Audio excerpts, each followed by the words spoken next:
So now we're going to learn about how to write formulas and names for covalent compounds. Remember that covalent compounds are made with nonmetals, and those are the elements that are found up in the upper right-hand corner. This is not a complete set, but remember that the metals are on the left and the nonmetals are pretty much in the right-hand corner of the periodic table. So these are the elements that we're going to use for covalent compounds. So a covalent bond, recall, is when electrons are shared between two nonmetals. And a molecule is a group of atoms that are covalently bonded together. The atoms that typically make covalent bonds are nonmetals, again, upper right-hand corner of the periodic table. For systematic naming of covalent compounds, there's a bunch of rules which it turns out are really easy to follow. So the first name is the element with the lower group number in the periodic table. It's typically the one that there are fewer atoms of. It's the central atom in the molecule. If both elements are in the same group, the one with the higher period is named first. And it actually is never hard to figure out which one goes first and second. The first element, number 3, is where it gets important. The first element is its name, just its name.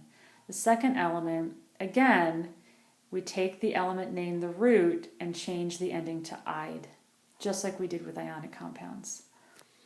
We use Greek prefixes to say how many atoms there are of each element in the formula. The first element, we only use a prefix if there's more than one, and we'll see how that works.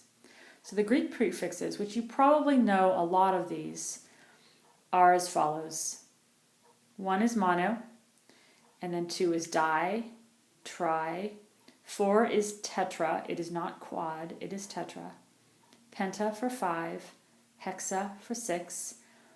One you might not know is hepta for 7, and octa for 8. It does go past 8. There are 9, and 10, and 11, and 12, but we're just going to memorize and use up to 8 for now.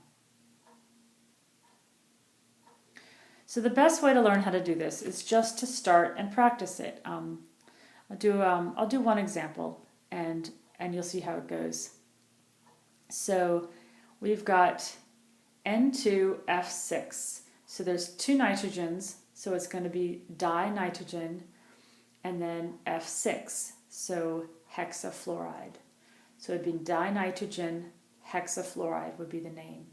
So go through and try these, shut off your video, try them, and then turn it back on to check your answers.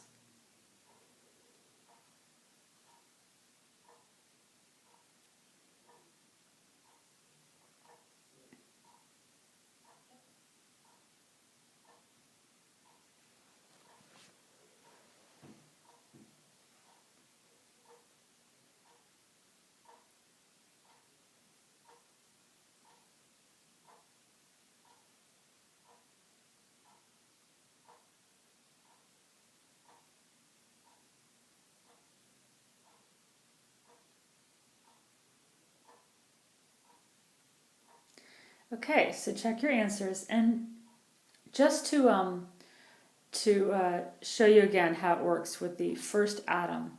If there's only one first atom, in this case there's only one carbon, I just have to use the word carbon. I'm not saying monocarbon for the first element. You don't have to list mono.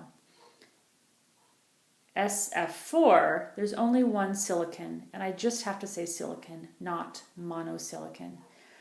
However, if there's more than one of the first element, like P2O5, there's 2 phosphorus here, so we use diphosphorus and then pentoxide.